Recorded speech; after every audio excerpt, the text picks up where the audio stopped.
সেই দিন আর বেশি দূরে নয়, যেদিন আমার মৃত্যুর খবরটা ভেসে আসবে মসজিদের মাইকে, আর আমার নিথর দেহটা দেখে মানুষ আফসোস করে বলবে, কালকেও দেখেছিলাম এই মানুষটাকে মুচকি হেসে কথা বলতে, তবে আজ হঠাৎ এমন হলো কেন?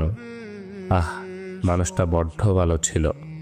কারো কারো হয়তোবা চোখের কোণে অশ্রু জমবে, আবার কারো কারো চোখ থেকে হয়তোবা 2 ফোঁটা জলও গড়িয়ে পড়বে।